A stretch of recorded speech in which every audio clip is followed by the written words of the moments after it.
Hello सांग मैंने केमिति अछंती आशा करछि समस्ते बहुत भलरे थिबे। आपण समस्त को मो तरफ जय गुरु ठाकुर डाकुचे आपण भलरे रुहंतु सुस्थरे रुहंतु आपनकर पूरा दिनटी मंगलमय हो आउ भलरे भलरे कटि जाओ। तो मु भी भलरे अछि सबुदिन भलिया हे जाइछि आउ गुटे सुंदर ब्लॉग आरंभ आउ ए सुंदर ब्लॉग को मु पुष्प आपण समस्त को स्वागत करूछि। तो आजर ब्लॉगटा स्टार्ट करुच्ची केतेबेले समय हो बर्तमान केतेबेले जानिछंती समय हो बर्तमान दिन 3टा मुझे आज सकाळठू ब्लॉग स्टार्ट करथिलिनी कहीं सब बेले तो मोर मॉर्निंग रूटीन आपन संगे शेयर करछि। तो आज करना मु भाबिनी मोर इवनिंग रूटीनटा मु आपन संगे शेयर करमी। तो मॉर्निंग रूटीन भलिया इवनिंग रूटीन भी बहुत बिजी मु कहे ना सब बेले सकाळे जे रकम काम बेले उली भी से रकम काम ए रकम नाइ जे सकाळे बेसी काम बेले उली कोन हल्का फुल्का थिबो बोली कि तो सेमिति किछि नै सब बेले व्यस्त भितर रहते पड़े गाँव रे माने सब बेले व्यस्त केवल जो रोषेईबास खियापिया होचे से नुहे ताकू बाद देदेने भी बहुत सारा काम अच्छे आ कौन सब काम अच्छे। तो चलतु मो भिडियो एमती जोड़ी होकर रही था निश्चय जानीपारे जे बेले उली केते सारा काम आहरी भी दिन जिते बड़ हम कम आहरी बढ़ी बढ़ी चलो। तो मुझे तो कहीपरूनी कम आहरी बढ़ कि कम हम किंतु मत लगुच कम तो आहरी बढ़ी बढ़ी चलला भाया। तो केमिति कौन मोर आज इवनिंग रूटीनटा मुझे आपण सामने शेयर करछि केमिति मोर कटुची कौन करछि। तो आपण सामने शेयर करछि मते केमिति लागुच आपण को मते कमेंट करके जणेबे। तो मो वीडियो रे एमिति जुड़ी हेकि रही था वीडियो को आरंभ रू शेष पर्यंत देखंतु बिल्कुल भी स्किप करंतुनी आ सबुदिन भलिया आज वीडियोटी मध्य बहुत इंटरेस्टिंग हबो।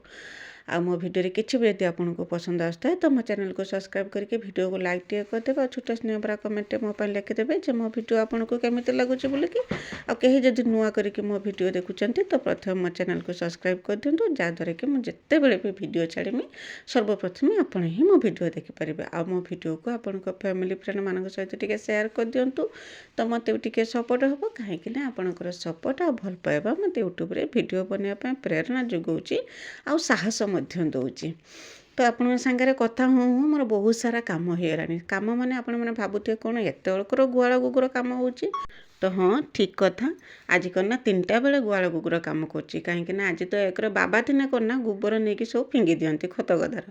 तो आज बाबा जेहेतु सकाळे गुहाल करना तो मत आज मौका मिलगला मुझे गोबर जदि अच्छी मुझे थाऊ रखीदेमी बेल उड़ी मत कम सरला मुझे गोबर नहीं कि तार घसी करदेमी। तो से मैंने गोबर बाहर करती सब रखी आ खियापिया रोषेईबास सकाळ माने खियापिया दीपहर खियापिया सब सरला मुझे करना आसिक से गोबर को सब दिन आसनी बहुत दिन लु मु घसी करना ए घसी सेबेठू जा बनईकि रखी जे से रकम रही जिते आमर गाई बंधा होते सेठी जो दुचारे गाई बंधा होले सेबेठू ए घसी एठी करके रखी मुझे नहीं ना कहीं कम तो हो भाभी कम जब शीघ्र सरीज तो आसिक करना आपको नहीं पूरा व्यवस्थित करके रखमी किंतु कम तो सेठी सरी पारनी तो ये से रकम होगी पड़ी। तो जहाँ हो आज करना से घसी करदेकी जोड़ा सब सुखी सब नहीं सेबेठू मु बिल्कुल भी आउ कि घसी गोबर किसी कम करती सब गोबर नहीं कि फिंगी दिया हुए कहीं कि ठीक जगह ठीक ठिकना थिलानी एपटर डुजर तो आसिक घर को भांगीदेला तापर गाई तो आसिक एठी बंधा हेले तो सबू करना पूरा छिनछतर हो चलीगला एवं करना आस्ते आस्ते सब व्यवस्थित हो। तो डुजर आसिक घर भांगी दे गलापर चारिपट पूरा पूरा अजंतरा पूरा फांका होगी पड़ा गुरु सेंड सब पशुले तापर करना ता चारिपटर बाड़ भी दिहला आ गाई बांधियापाई कि सेठी भी व्यवस्था कराइला जगटा असना होता सेटा भी परिष्कार परिच्छन्न है आस्ते आस्ते सब ठीक ठाक होगी चली। तो देखा तो धीर पानी पत्थर काटे केते शीघ्र माने काम जो होची केते शीघ्र काम सरीबो सरला परे सब ठीक ठाक हो बर्तमान टिके असुविधा होची। तो जहाँ हो काम तो कम जगार चली आमसेपटे करना घसी गोबर माने घसी करदेकी घसी आणिकी सुखिला घसी आणिक रखीदे आ गछ जे नगाई एबे तो किसी गछ नगाई केवल जो कटिकी मंडा फूल गछ नगाई से फूल गछरे टिके पानी देती बाल्टीए पानी है बेलू गछरे होउची पानी देती आ पानी दे सारिके बाछरी बंधा होता बाहर बाछरी की आणिकी बांधी घर भितर बांधी बांधिकी तापर करना गोबर सब तुलिकी नहीं खत अदार पकईनी पकईदेकी पलि आसनी ବେପାରିକି ଆସିକି ଯେଉଁ ଦ୍ୱିପହର ଖାଇବା ପିଇବା ବାସନ ଯେଉଁ ଥିଲା ଦ୍ୱିପହରେ ବାସନକୁସନ ସବୁ ଧୁଆଧୁଇ କରିମି, କରିକି ରଖିଦେମି। ଇଏ ତ ଗୋଟେ ବଡ଼ କାମ, ଟିଅଲ୍ ପାଖରେ ତ କିଛି କରି ହେଉନାହିଁ, ଯେ ସବୁ କାମ ଏଇଠି ହିଁ କରି ହେଉଛି। ଆଉ ପାଣି ଏତେ ଥଣ୍ଡା ଲାଗୁଛି ତ ଶୀତ ଲାଗି ହେଉଛି। ତ ଦ୍ୱିପହର ପାଖରୁ ମାନେ ମୋତେ ମୁଁ କହୁଛି କେତେବେଳେ ଶୀତ ଲାଗୁଛି, ଦ୍ୱିପହର ତ ରୋଷେଇବାସ କରୁଥିମି ଠିକ୍ ଅଛି, ଆଉ ରୋଷେଇ ସାରିକି ଯେତେବେଳେ ଘର ଭିତରକୁ ପଳେଇ ଆସିମି ସେତେବେଳେ ମୋତେ ବହୁତ ଜୋରସେ ଶୀତ ଲାଗୁଛି। ମୁଁ ଚାଦର ନ ଘୋଡ଼େଇନି କିଛି କରିପାରୁନି, ଏତେ ଶୀତ ଲାଗୁଛି। ତ ଦେଖିବ ଟିକେ ଖାଇ ପିଇ ସାରିଲା ପରେ କେରକ ମୁଁ ଚାଦର ଘୋଡ଼ିକି ଯାଇଥିନି ସେପଟିକି, ମାନେ ଗୁହାଳ କାମ କରିବା ପାଇଁକି। ଆଉ ଯେତେବେଳେ କାମ କରିନା ଆସ୍ତେ ଆସ୍ତେ ଦେହ ଗରମ ହେଇଗଲା, ଆଉ ଶୀତ ବି ମୋର ଛାଡ଼ି ଯାଇଥିଲା। ତ ବାସନ ଧୁଆଧୁଇ ସବୁ ସରେଇ ଦେଇ ସାରିଲା ପରେ ଆସିନି। ଏଇଟା ଗୋଟେ ସବୁଠୁ ବଡ଼ କାମ ମାନେ ଚୁଲି ବନେଇମି। ଚୁଲି କ'ଣ ପାଇଁ ବନେଇମି, ଚୁଲି ଗାତ ତ ଖୋଳୁଥିଲେ ବାବା ଦେଖିଥିବେ। ଆଉ ଏଠି ତ ମୁଁ ଲିପାଲିପି ସବୁ କରୁଥୁନି। ଆଉ କରିସାରିଲା ପରେ ଜାଗାଟିଏ ମାନେ ପୁରା ପରିଷ୍କାର ପରିଚ୍ଛନ୍ନ ହେଇଯାଇଛି, କି ସୁନ୍ଦର ହେଇଯାଇଛି ଦେଖିପାରୁଥିବ। ଆଉ ଏଇଠି କ'ଣ ନା ମୁଁ ଚୁଲି ବନେଇମି। ଏଥର ମାଟିରେ ଚୁଲି ବନେଇମିନି, କାହିଁକିନା ଅଳ୍ପ ଧାନ ଉଁସା ଯିବ ନା, ଏଇଟା ହେଲା ଧାନ ଉଁସା ଚୁଲି, ଅଳ୍ପ ଧାନ ଉଁସା ଯିବ, ସେଇଥିପାଇଁ କି ଆଉ ମାଟିରେ ଚୁଲି ବନେଇମିନି। ଇଟା ତ ସଫିସିଏଣ୍ଟ ଅଛି, ଇଟା ନଥିଲେ ନହେଲେ ମାଟି ଦେଇକି ଚୁଲି ବନେଇଥାନ୍ତି। ତ ଯେତେବେଳେ ମୁଁ ବାସନ ଧୋଉଥିଲି ଗେଲନକୁ କହିଥିଲି, ଗେଲନ ଆସିକି କରିନା 2-4 ଖଣ୍ଡ ଇଟା ବହି ଆଣିଥିଲା, ଆଉ ମୁଁ କାମରେ ଲାଗିଥିଲି। ସେଟାକୁ କରିନା ଚାରିପଟ ଭଲ ରକମ ଇଟା ଦେଇକି ଯେରକମ ଚୁଲିଟେ କରିହେବ, ଧାନ ଉଁସେଇ ହେବ, ଯେରକମ ଜାଳ ସବୁଆଡ଼େ ବାହାରୁଥିବ ସେଇ ରକମ ଇଟା ଦେଇକି ଚୁଲିଟେ ବନେଇଦେନି।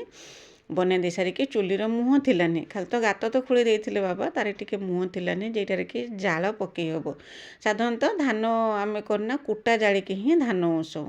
ଯେ କୁଟା ମାନେ ଧାନ ଯେଉଁ ପିଟା ସରିଲା ପରେ ତାର ଯେଉଁ ବାହାରେ ଯେଉଁ ସେଇଟାକୁ ଆମେ କୁଟା ବୋଲିକି କହୁ, ଯେଉଁଟାକି ଗାଈ ଖାଆନ୍ତି। ଆଉ ଯାହା ଛୋଟ ଛୋଟ ବଡ଼ ବଡ଼ ତ ଗାଈ ଖାଆନ୍ତି, ଆଉ ଯେ ଛୋଟ ଛୋଟ ଯେଉଁ ଥାଏ ତାକେ ଜାଳିକି ଆମେ ଧାନ ଉଁସାନ୍ତି।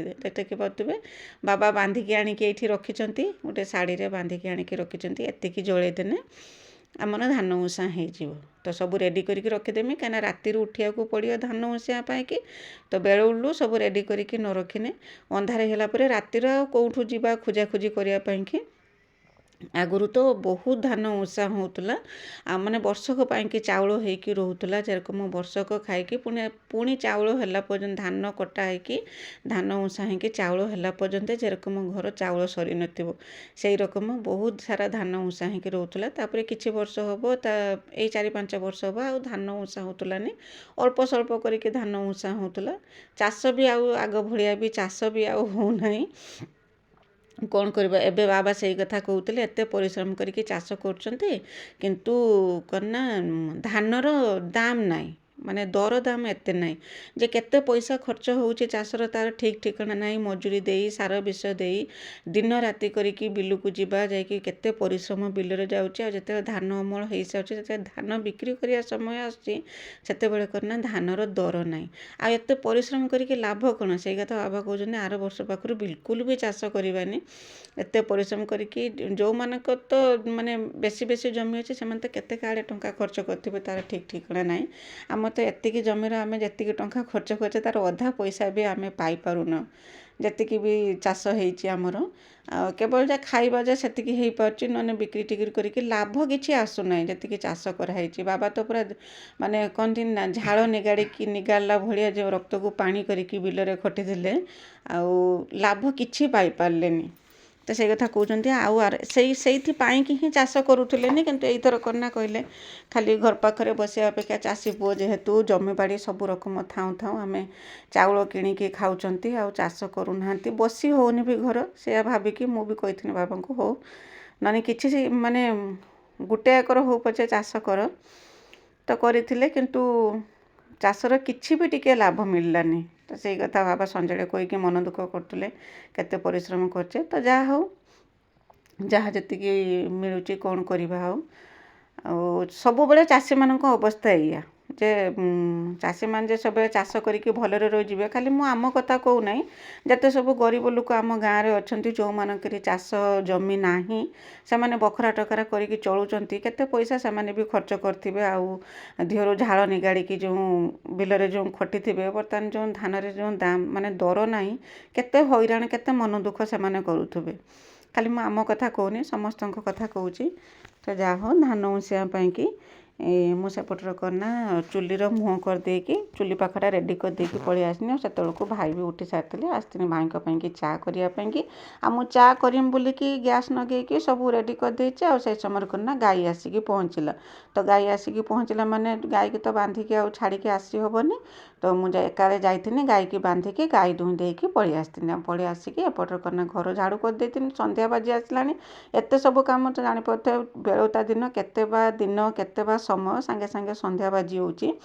ତ ଏତିକି ସମୟ ଭିତରେ ମୋତେ ଏତେ ସବୁ କାମ ସରିବା ପାଇଁକି ପଡ଼ିବ। ତ ଗାଈ ଦୁହିଁ ଦେଇକି ଆସିକି ସାଙ୍ଗେ ସାଙ୍ଗେ କ'ଣ କରିଥିଲି ନା ଘରଦ୍ୱାର ଝାଡ଼ୁ କରିଦେଇଥିଲି। ଝାଡ଼ୁ କରିଦେଇକି ଲୁଗାପଟା ଧୋଇଥିଲି। ଲୁଗାପଟା ଧୋଇକି ସନ୍ଧ୍ୟା ଦେଇଥିଲି। ସନ୍ଧ୍ୟା ଦେଇ ସାରିଲା ପରେ ମୋର ସବୁଦିନିଆ ରୁଟିନ୍ ଯାହା ଥିଲା ସେଇ ରୁଟିନ୍ରେ କାମ ମୋର ଚାଲିଥିଲା। ଯେରକମ କି ସନ୍ଧ୍ୟାବେଳେ ଛୁଆ କ'ଣ ଖାଆନ୍ତି, ସବୁଦିନ ତ ମୁଁ ବନେଇକି କିଛି ଦେଇପାରେ ନାହିଁ ତାଙ୍କୁ। ଆଉ ଯେତେବେଳେ ଯାହା ଥାଏ ସୁବିଧା ହୁଏ ମୁଁ ତାଙ୍କୁ ବନେଇକି ଦିଏ, ନହେଲେ ନାହିଁ ଯେ ବନା ହେଇକି ଯାହା ଥାଏ ଗୁଣ୍ଡ ମୁଢ଼ି ନହେଲେ ଓଟ୍ସ ବିସ୍କୁଟ୍ ତାଙ୍କୁ ଯେତେବେଳେ ଯେରକମ ଭୋକ ଲାଗିଥାଏ ସେ ଅନୁସାରେ ସେମାନେ ଖାଇଦିଅନ୍ତି। ଆଉ ଖାଇଦେଇକି ସେମାନେ ପଢ଼ିବା ପାଇଁକି ଯାଆନ୍ତି। ଆଉ ମୁଁ ପଳେଇ ଆସି ମୋ କାମ ମାନେ ମୁଁ ଭିଡ଼ିଓ ଏଡ଼ିଟିଂ କରେ। ଭିଡ଼ିଓ ଏଡ଼ିଟିଂ କରିଦେଇକି ତାପରେ ଭିଡ଼ିଓର ଭଏସ୍ ଦିଏ। ଭଏସ୍ ଦେଇକି ଭିଡ଼ିଓ ପୋଷ୍ଟ କରିସାରିଲା ପରେ ତାପରେ ଯାଏ ମୁଁ ରୋଷେଇ କରିବା ପାଇଁକି। ଆଉ ରୋଷେଇ କରିବାକୁ ଯିବା ସମୟଟା ମୋର 8ଟାରୁ 8:30 ହେଇଯାଏ। ବେଳେବେଳେ ତ 9ଟା ପାଖାପାଖି ସମୟ ହେଇଯାଏ। ଯଦି ଲମ୍ବା ଭିଡ଼ିଓ ଥାଏ ତ ଘଣ୍ଟେ 1.5 ଘଣ୍ଟାର ଭିଡ଼ିଓ ବି ହେଇଯାଏ ନା। ସବୁ ଭିଡ଼ିଓକୁ ଏଡ଼ିଟିଂ କରିସାରିଲା ବେଳକୁ ବହୁତ ସମୟ ବି ଲାଗିଯାଏ ମୋତେ। ତାପରେ କନା ସମୟ ହେଇଯାଇଥିଲା 8ଟା 8:30 ପାଖାପାଖି ସମୟ ହେଇଯାଇଥିଲା। ମୁଁ ଆସିଥିଲି ଗ୍ୟାସ୍ ପାଖକୁ ଆସିଥିଲି। ଆସିକି ତରକାରୀ କନା ବସାଇ ଦେଇଥିଲି ପ୍ରେସର କୁକର। ଆଉ କ୍ଷୀର ବି ବସାଇ ଦେଇଥିଲି। ତରକାରୀ କ'ଣ କରିଥିଲି ନା ଆଜି ଟିକେ ୟୁନିକ୍ ପ୍ରକାରର ତରକାରୀ ବନେଇଥିଲି। ସେଇଟା କ'ଣ ନା ଅଟା ତ ଚକଟି ଦେଇଥିଲି। ପରିବାକୁ ପ୍ରେସର କୁକର ବସାଇକି ଅଟା ଚକଟି ଦେଇଥିଲି। ଆଉ ପରିବା କ'ଣ ଥିଲା ନା ଫୁଲକୋବି ଗାଜର ବିନ୍ସ ଏଇ 3ଟା ଜିନିଷକୁ ମୁଁ କ'ଣ କରିଥିଲି ନା ପ୍ରେସର କୁକରରେ ସିଝେଇ ଦେଇଥିଲି। ଭଲ ରକମ ସିଝେଇଥିଲି 2ଟା 3ଟା ସିଟିର। ଆଉ ସେ ସିଝିଗଲା ପରେ କ'ଣ ନା ତାକୁ ଭଲ ରକମ ମୁଁ ଘାଣ୍ଟି ଦେଇଥିଲି।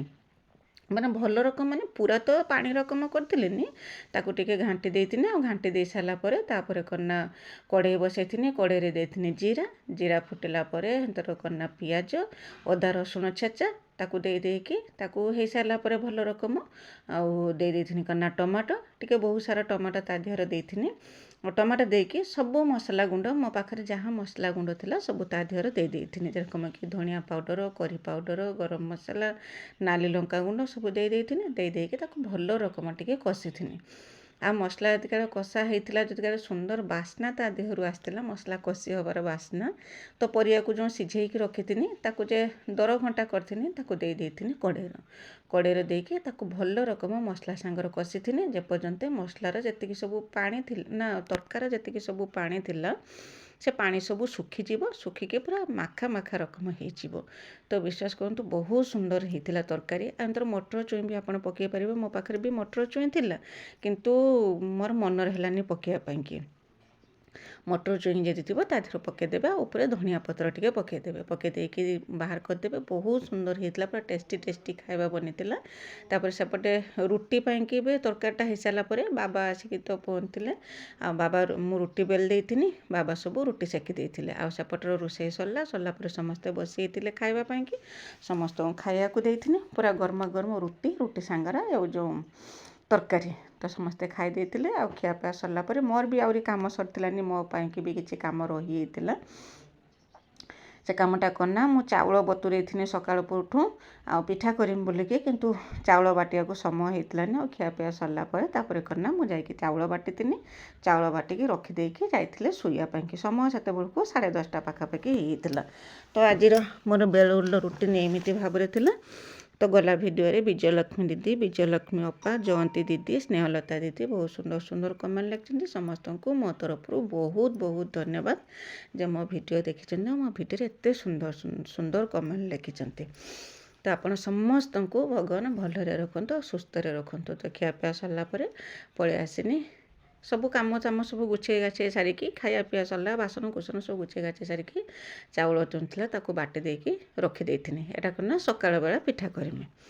ତ ଆଜିର ମାନେ ରୁଟିନ୍ଟି ମୋର ଏମିତି ଥିଲା। ଆଜିର ଯେଉଁ ବେଳଓଳିର ରୁଟିନ୍ ଆପଣଙ୍କୁ କେମିତି ଲାଗୁଛି? ଏ ଯେଉଁ ଶୀତ ଦିନର ବେଳଓଳିର ରୁଟିନ୍ଟା ମୋର ଏମିତି। ଏଥିରେ କିଛି ମାନେ ଅଲଗା କିଛି କାମ ନାହିଁ। ଯାହା ବି ମୁଁ ଆମ ଘରର ଯେତିକି କାମ ମୁଁ କରେ ସେତିକି କାମ, ଆହୁରି ବି ଅଧିକା କାମ ହେଇଯାଏ।